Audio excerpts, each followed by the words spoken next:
Bonjour et bienvenue sur Carnet d'une criminologue. Ici, on explore les affaires criminelles à travers le prisme de la criminologie. On analyse les faits, les profils et on prend surtout le temps de comprendre comment fonctionne la justice en Belgique. Installe-toi, l'affaire commence.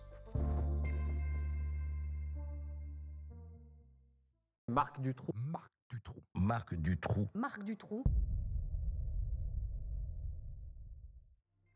L'affaire Dutroux, c'est une affaire qui a glacé le sang de toute une nation et qui, encore aujourd'hui, continue de hanter la mémoire collective. L'affaire Dutroux, c'est l'histoire d'un homme, prédateur sexuel et meurtrier, mais c'est aussi l'histoire d'une enquête chaotique, d'erreurs judiciaires et d'un système mis à genoux par ses propres failles. Je vous propose de plonger dans l'un des plus grands scandales criminels de la Belgique, pour comprendre comment un tel drame a pu se produire, et surtout comment il aurait pu être évité.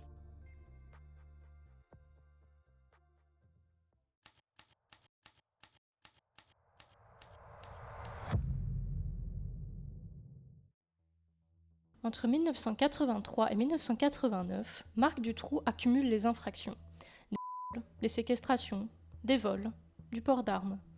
Il commence à laisser une trace inquiétante dans les archives judiciaires. Le 1er mars 1985, il est arrêté et placé sous mandat d'arrêt. Il est écroué à la prison de Mons. Et pourtant, cette même année, 5 jeunes filles âgées de 11 à 19 ans sont enlevées dans la région de Charleroi. Certaines sont tuées, d'autres sont contraintes de poser pour des magazines pornographiques. Et ce qui choque, c'est que le 20 février de cette même année, Dutroux est libéré, soit à peine 1 mois et demi après son incarcération. Puis, le 3 février 1986, il est à nouveau arrêté. Mais cette fois, les faits sont correctionnalisés, c'est-à-dire qu'ils ne seront pas jugés en cour d'assises comme cela aurait dû normalement être le cas vu le type de fait commis, mais ils vont être jugés devant un simple tribunal correctionnel. Et ça, c'est une décision qui, à l'époque, est prise contre l'avis du procureur du roi de Charleroi. Ce dernier, il estimait que le dossier devait absolument passer devant une cour d'assises. Il décrivait Dutroux comme, je cite, un délinquant sexuel grave avec une personnalité reconnue responsable par l'expert. Quelqu'un qui se croyait invincible et qui n'a jamais exprimé le moindre remords. Mais en fait, quel est l'impact réel d'une correctionnalisation ? Eh bien, en fait, ça se passe à plusieurs niveaux. Déjà, la peine qui sera prononcée sera d'office moins sévère que si le crime avait été jugé en cour d'assises. Si on était jugé par le tribunal correctionnel, on pouvait bénéficier de remises de peine, ce qui n'était pas le cas des affaires jugées en cour d'assises.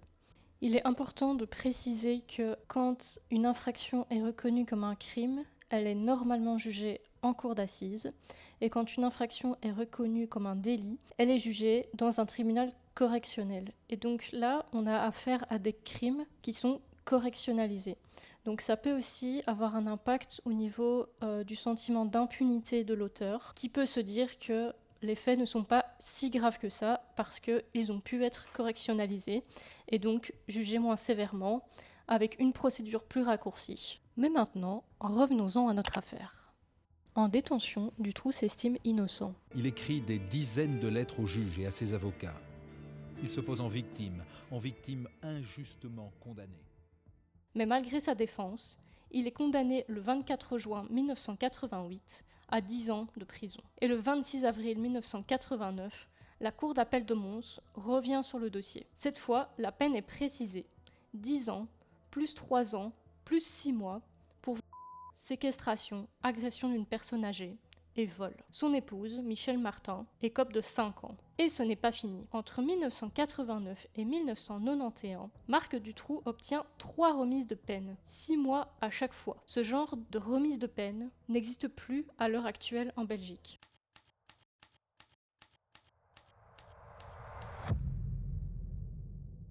Début 1992, Marc Dutroux est toujours en détention. Et en janvier, il y a un avis plutôt surprenant qui va tomber. Il s'agit de l'avis de l'unité d'orientation et de traitement de la prison de Mons, qui va donner un avis favorable à la libération conditionnelle de Marc Dutroux. Cette unité d'orientation et de traitement, c'est une structure pluridisciplinaire qui existait à l'époque dans une dizaine de prisons, depuis leur création en 1971. Cette unité, elle avait pour but d'aider les détenus sur le plan psychologique et social pour les orienter sur leur réinsertion, sur leur parcours de détention. Mais ces structures n'existent plus à l'heure actuelle. Elles seront supprimées en 1998 et donneront leur place à ce qu'on appelle aujourd'hui le service psychosocial qui existe encore actuellement. C'est ce qu'on appelle le SPS. Revenons à 1992. En mars, la commission administrative va également donner son avis. Et là,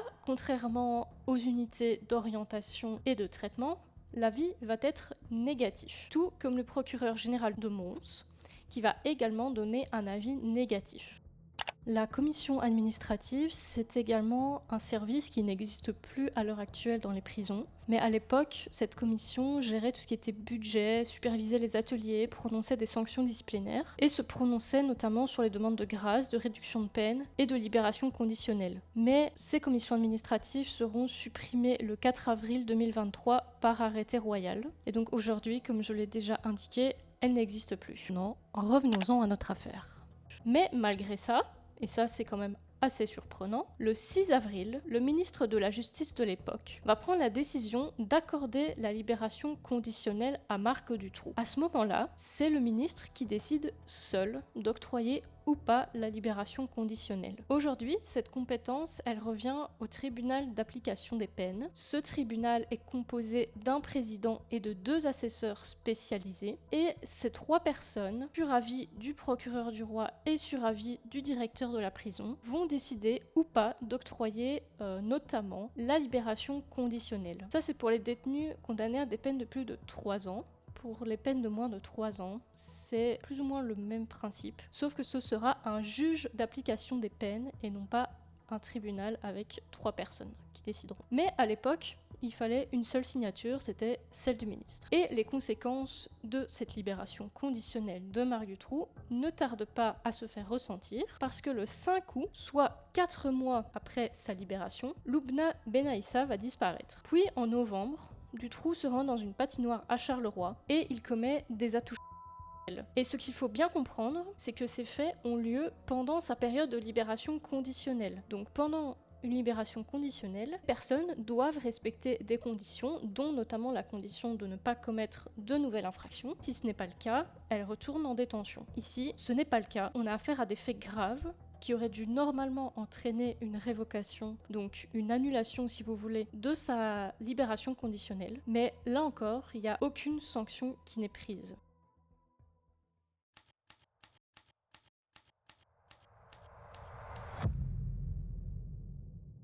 On est maintenant en 1993 et il y a un événement qui va venir relancer les soupçons sur Dutroux. Le 21 octobre, un informateur qui s'appelle Claude Thiraud et qui n'a jamais caché son identité va contacter les autorités. Et ce qu'il va leur raconter est glaçant. Il va leur expliquer que Dutroux, qui a plusieurs maisons dans la région de Charleroi, aménagerait ses caves pour y enfermer des enfants en attente de les expédier vers l'étranger. Il signale aussi aux autorités le passé de Dutroux. Donc il en a connaissance et les autorités en ont donc également connaissance. C'est donc un signal d'alerte clair à ce moment-là, mais au lieu d'ouvrir une enquête spécifique pour ce type de faits, donc il s'agit de faits de meurtre, les autorités vont se concentrer sur des faits de vol, ce qui est quand même un niveau de gravité en dessous. Le 8 janvier, des perquisitions ont lieu chez Dutroux dans le cadre justement de ces affaires de vol, parce qu'ils vont toujours axer toutes leurs enquêtes, leurs perquisitions et ce genre de choses sur les affaires de vol. Et là, les gendarmes vont remarquer quelque chose d'habituel. Donc, ils vont effectivement remarquer qu'il y a des travaux dans les caves de Dutroux. Et donc, ils vont lui demander quel genre de travaux il fait. Et il va juste répondre qu'il aménage ses caves. Cette explication est jugée plausible par les gendarmes. Il n'y aura donc aucune suite qui sera donnée sur cet aspect. Et puis, quelques mois plus tard, le 10 décembre, les autorités vont lancer l'opération Décime. Cette opération Décime, elle a en fait comme objectif d'observer discrètement Marc Dutroux afin de localiser des dépôts où il pourrait cacher des objets volés. Donc on est toujours bien axé sur les vols. Cette opération n'a donc rien à voir avec les informations données par Claude Thiraud sur les enfants et les caves. On est donc en présence d'un homme suspecté d'activité sexuelle criminelle grave avec un passé judiciaire lourd, mais pourtant les investigations se limitent à une affaire de vol.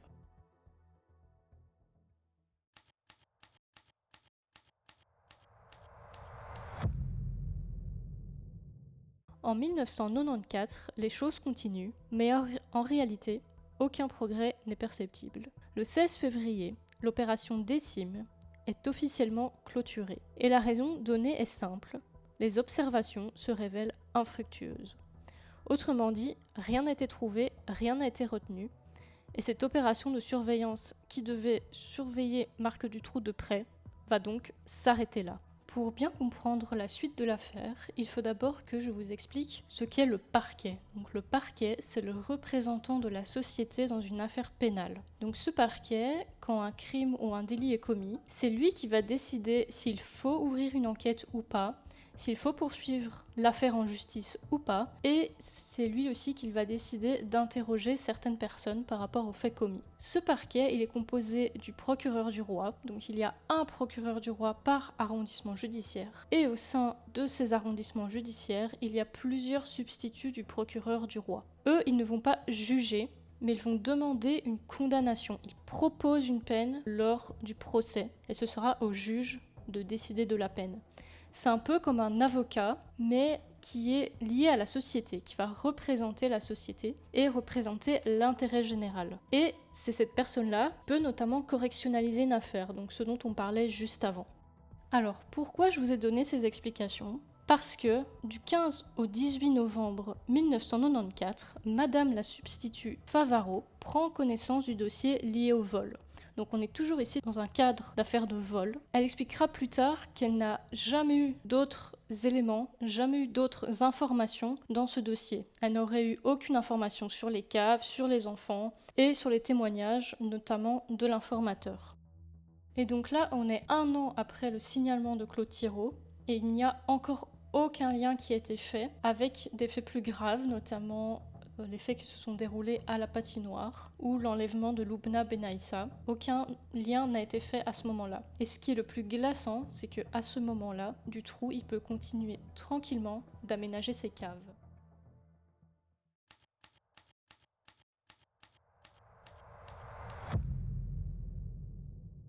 En 1995, l'affaire va prendre une autre dimension. Le 19 mai, il y a un réquisitoire de renvoi qui va être rédigé. Un réquisitoire de renvoi, c'est un document officiel qui est signé par un procureur du roi ou par un substitut du procureur du roi et qui va demander à un juge d'envoyer une personne devant le tribunal correctionnel pour qu'elle soit jugée. Donc c'est lié à ce que je vous disais avant. Donc les procureurs du roi ou les substituts proposent d'envoyer quelqu'un devant la justice. Ils décident de poursuivre l'enquête, poursuivre la personne en justice ou pas. Et ce réquisitoire concernant Marc Dutroux va uniquement conserver des dossiers de vol et rien d'autre. Puis arrive une date tragique, le 24 juin. Ce jour-là, Julie et Mélissa, 2 fillettes de Grasse-Ologne, disparaissent. Elles jouaient, comme à leur habitude, dans le jardin de la maison de Mélissa. Elles ont ensuite voulu promener et elles sont donc parties près du pont de l'autoroute, entre Bruxelles et Liège. Et puis, plus rien. On ne les retrouvera jamais. Les gendarmes arrivent sur place, ils rassurent les familles et ils avancent l'hypothèse d'une fugue. Mais la famille et les connaissances des fillettes ne croient pas une seconde à cette thèse de la fugue. 2 jours plus tard, le 26 juin, le procureur du roi rédige un réquisitoire de mise à l'instruction. C'est un autre document officiel par lequel il demande à un juge d'instruction d'ouvrir une enquête approfondie. Car on parle ici d'une affaire grave qui est potentiellement criminelle et donc il est nécessaire de mettre en place une enquête.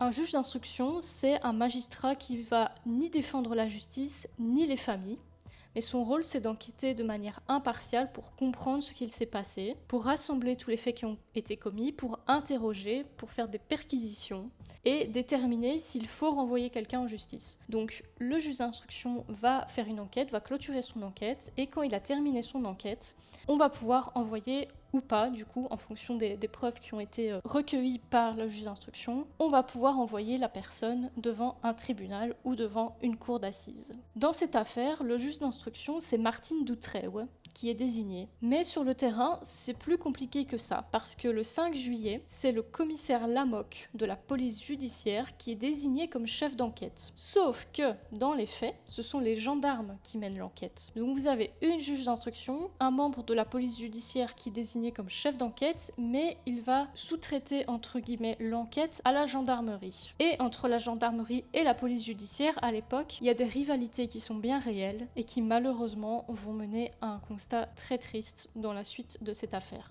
Le 7 juillet, c'est un magistrat de garde qui prend en charge le dossier de manière temporaire pendant les congés de la juge d'instruction Martine Dutreuil. Puis le 17 juillet, c'est le bureau central de recherche qui est informé d'un suspect potentiel.